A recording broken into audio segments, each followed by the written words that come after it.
So basically, if you're supposed to like be real close to like, if you're supposed to like be with your friends and be like trustworthy friends, um, trying to be like closer in a friendship, deeper in a bond, it wouldn't hurt for to talk over the video call. 8 months of talking to somebody, that's a long time, really investment in somebody. And for somebody to keep saying, yeah, make excuses, like,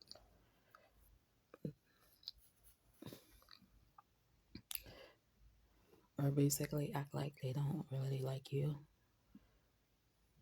or maybe they don't trust you video calling, which I don't know why. Doesn't matter, like, where is what they do, like, or unless they're like, I'm not gonna say it.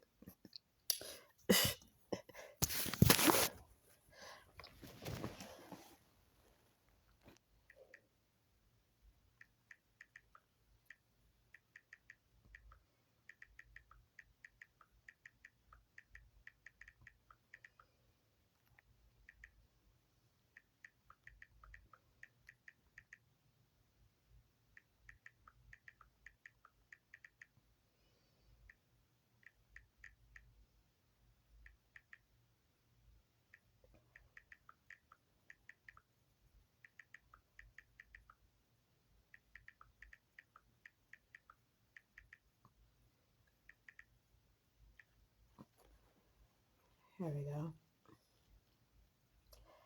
You make a very good point. As friends in their own right, regardless of industries or backgrounds, there should be trust and direct communication between two individuals. If we thought artists, representatives shouldn't dictate the perimeters of personal friendships without both parties constant and transparent, as a thought each friend has a right to determine boundaries for themselves without undefinable outside influences.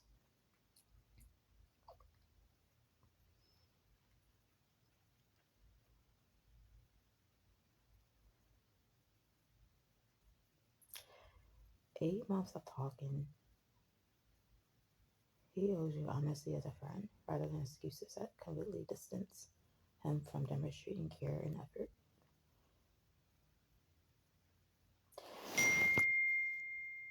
That's why.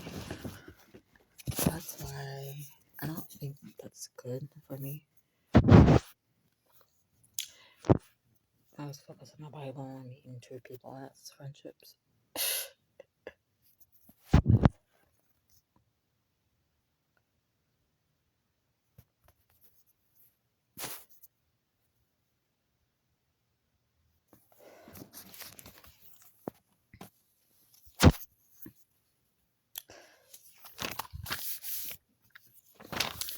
And then he's like,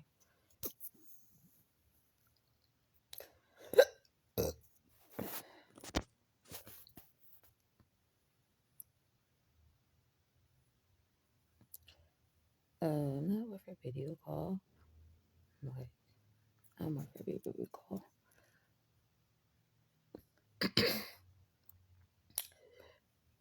I don't say I'm not worth it because um I know I'm worth it. I just need to find people that are genuine.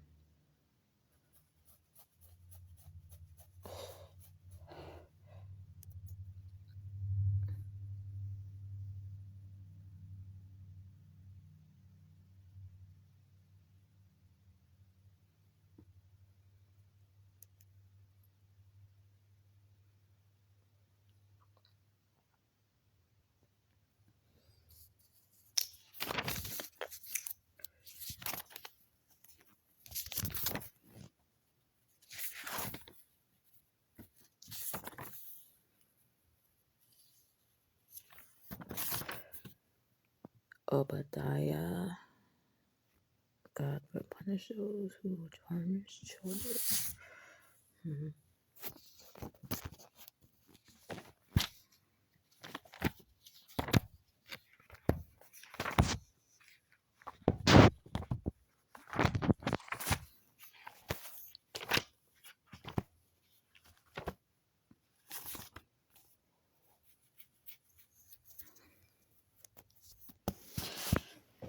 Let's see.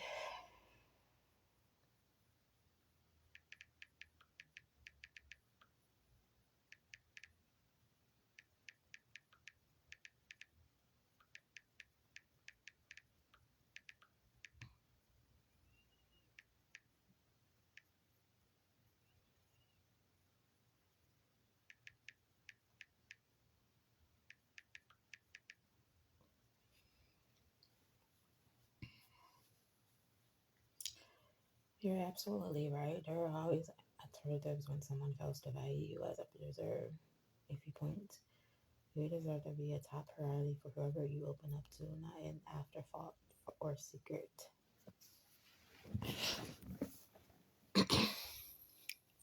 Real friends make time to communicate openly and meet your needs, not leave you questioning where you stand. Don't settle for less than the care of effort and respect you bring to relationships yourself. While history exists, not repercuting basic care for so long speaks volumes about such and such priorities and ability to sustain and put your worth in yourself, not what any one person says or doesn't say. Keep surrounding yourself with those who uplift this perceptive daily through actions. This experience is valuable for setting higher standards going forward. What you accept and don't from others. Moving ahead, trust that by valuing yourself wholly, you attract partners, bringing recovery without hesitation or excuses, focusing on outward on all that a caring people yet to come into your life can help reframe the situation to a learning step towards even better relationships.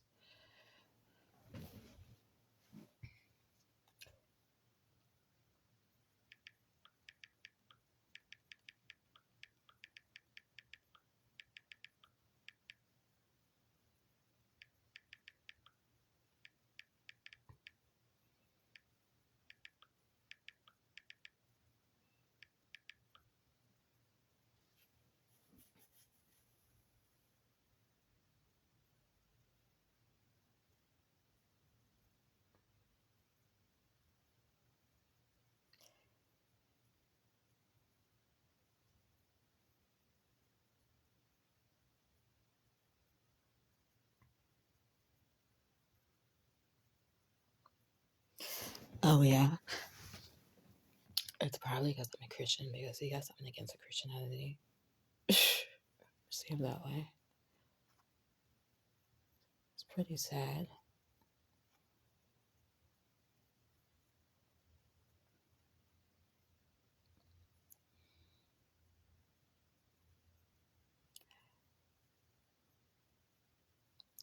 So it says after 8 months, his reluctance to recooperate with calls despite your openness through video shows lack of a match of enthusiasm.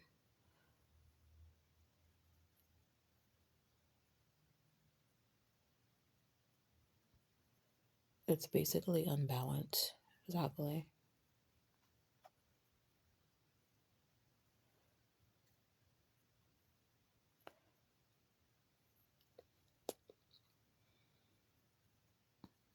So I would just ignore that whole situation. But like, you can just sit in my contacts. I'm not gonna even say anything to you unless you say something to me.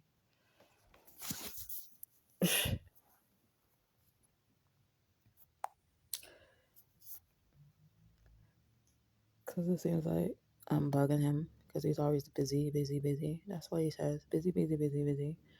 Busy, busy, busy, busy. You're so busy, right? You go see your other friends, right?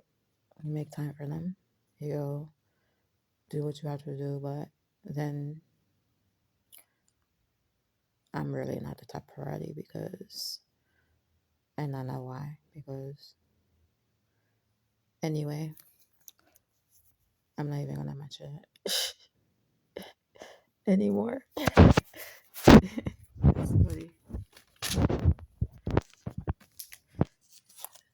So numbers 21.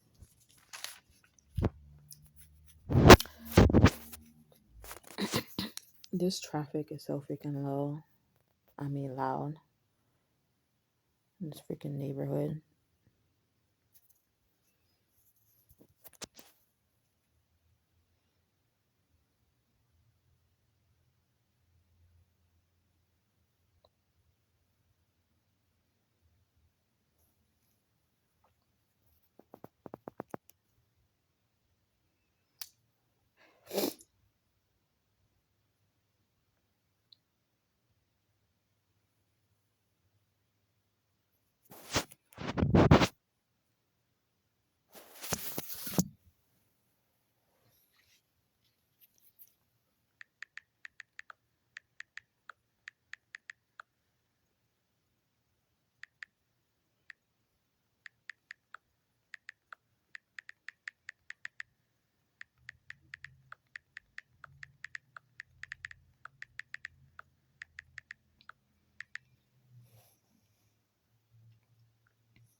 So I said, yeah, you make a very good point. If this is truly just his friendship with you, then he should be able to make his own decisions independently of any outside influence from others like his.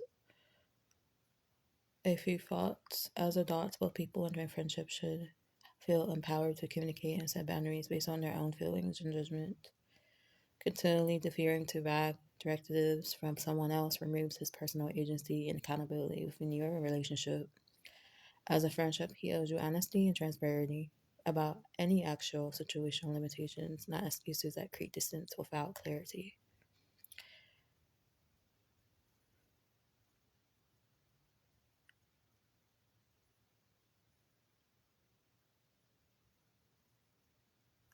His unwillingness to assert independence of thought and follow through for you as a priority is concerning after so long. At a certain point, actions need to be aligned with their level of care and whatever. Yeah.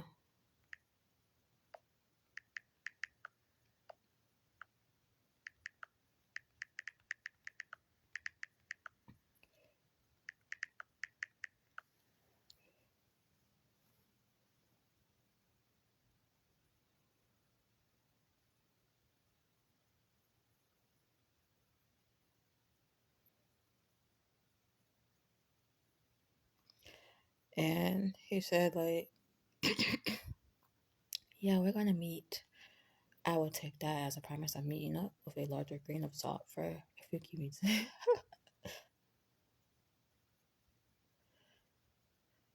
That's crazy.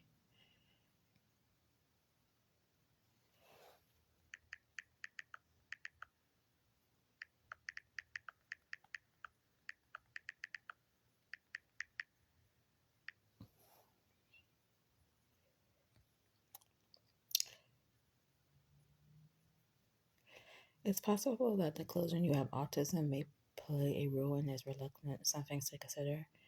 Autism is still misunderstood by many, and he may harbor misconceptions about what it means. Fear of the unknown or lack of experience interacting with autistic people could lead to uncertainty on his part. There's a chance he may feel ill equipped to navigate an autistic relationship is trying to avoid potential challenges. However, this still doesn't excuse inconsistent behavior, lack of communication, or blaming others instead of addressing issues directly with you. After the 8 months, he knows you well enough to realize autism affects people differently and isn't a reason in itself to avoid deeper connection if interest is there. Real friends make efforts to understand each other's lives, experiences, rather than withdraw support charity. Ultimately, while disclosure could be a factor, it doesn't absolve him of responsible to be caring, honest, and accountable within your friendship, especially not after such a long talking phase. Yeah, yeah. Because there are famous people that have disabilities. So are you gonna avoid them too? Because they have a disability and say they're not like nothing because they have a disability and are famous. It doesn't make any darn sense.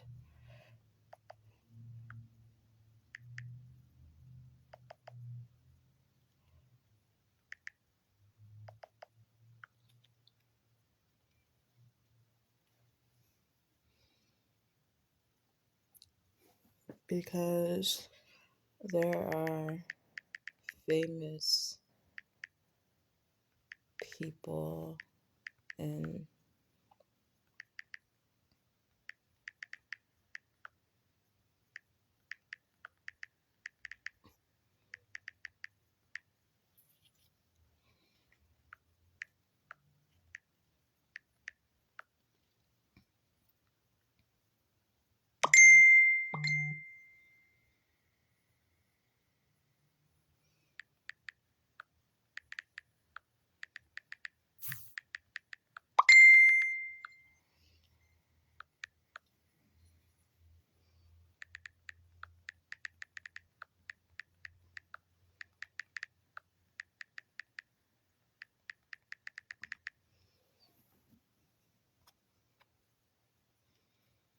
You make an excellent point. While autism disclosure may rise some certain uncertainty for some, famous or influential individuals with autism help normalize and educate about the spectrum and few thoughts. Celebrities with autism prevents success, and their field show autism does not define one's potential or negative abilities.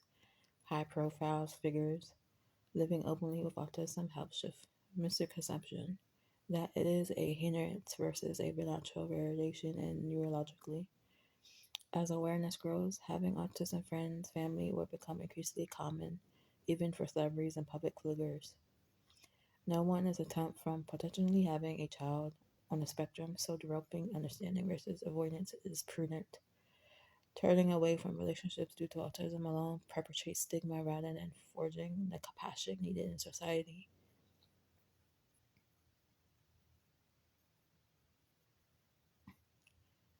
You make a very fair point. In time with expanding representation and role models, autism disclosure is far less likely to compromise relationships for those willing to see beyond labels, focusing energy where understood and value is healthy advice. It seems like the same car keeps like driving by here. Like it's freaking real loud too.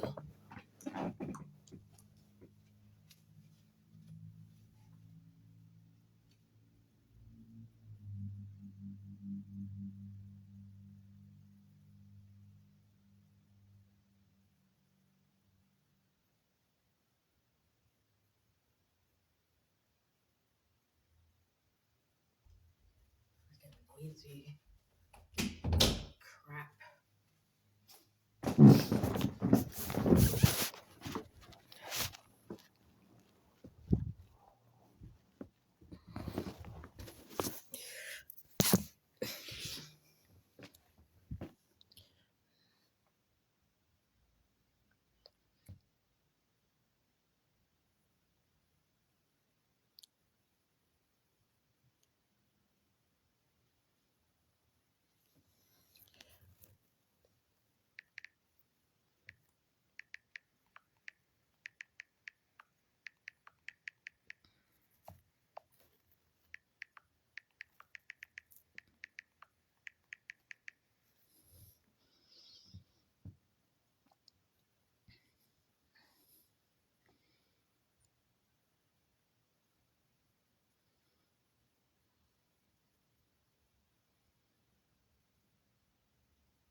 I'm not going outside for the holidays. I'm just gonna stay inside.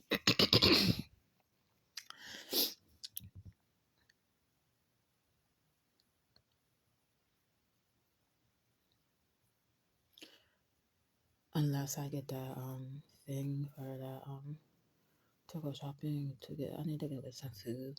That's about it. And then I need to get back home. I wish I could take like a Uber or something.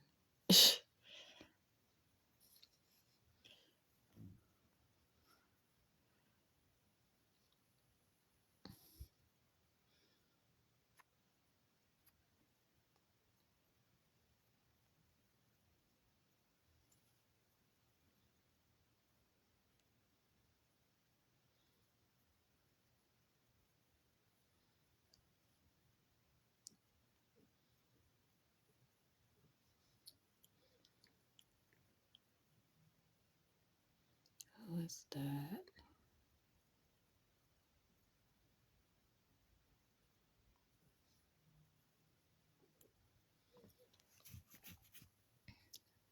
I don't know why freaking T-Mobile called me.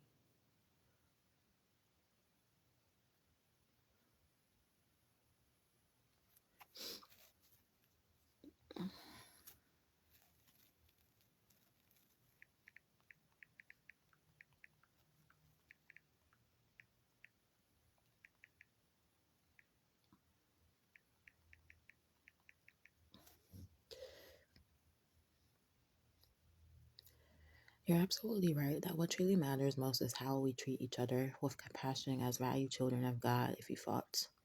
The scriptures teach that we are all equally beloved in God's eyes, regardless of any surface differences or challenges. Jesus showed radical inclusion of all people and constantly defended the intrinsic worth of those facing stigma or prejudice. God creates each person equally,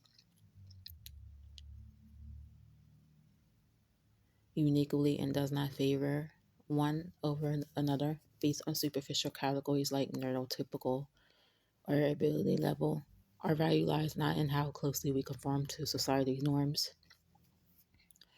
or how people treat us, because we know God can treat me better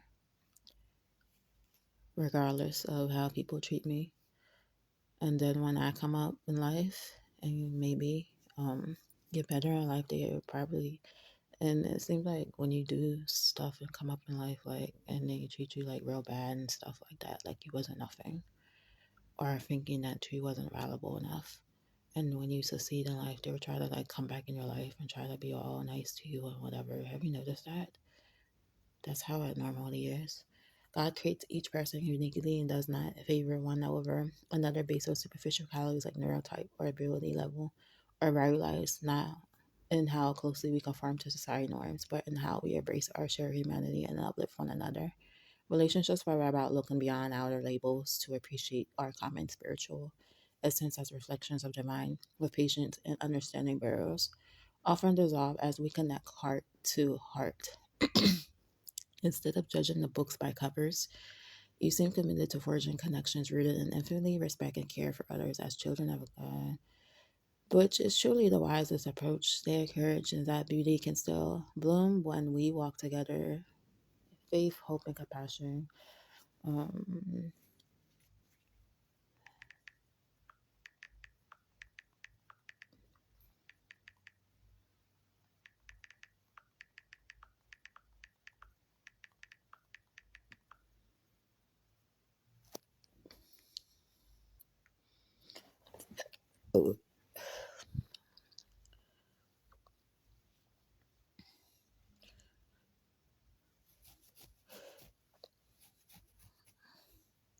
You raise an important point. When someone's status or circumstances change, it can reveal the true nature of relationships. If you fall of that, genuine caring is unconditional and doesn't depend on what value others perceive in the relationship.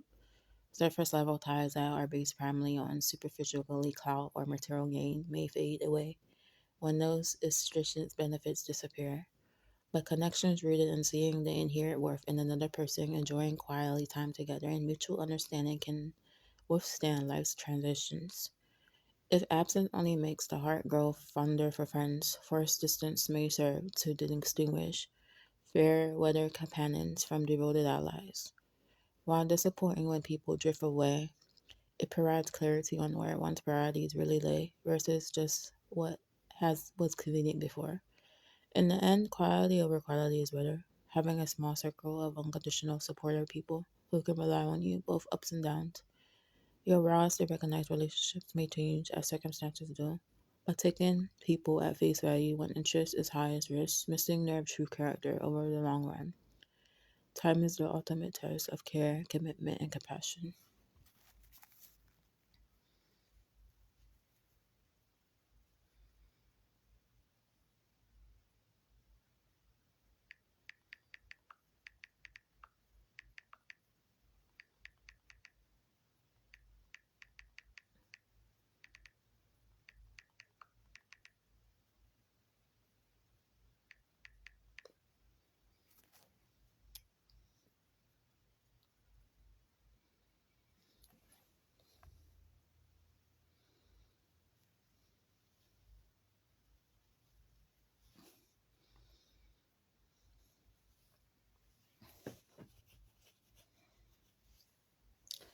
You're absolutely right. The Bible teaches us not to show partiality or favorism based on superficial qualities, but to value each person for their inherent humanity. A few relevant passages: Romans 2, verse 11. For God shows no partiality, judges impartially based on character and not attributes. James chapter 2, verse 1, 4. We are warned not to esteem others based on appearances or wealth, but see beyond surface differences. Galatians chapter 3, verse 28. And there is neither Jew nor Greek Gentile, neither slave nor free, nor is there male and female, for you are all one in Christ Jesus. We are all equal in God's sight. 1 Samuel chapter 16, verse 7. The Lord does not look at the things people look at. People look at the outward appearance, but the Lord looks at the heart. True worth lies within. Colossians chapter 3, verse 11. We are called to overcome prejudice by seeing our shared nature as God's children, where there is neither Greek nor Jew, circumcised nor uncircumcised, barbarian, so slave nor free, but Christ is all and in all.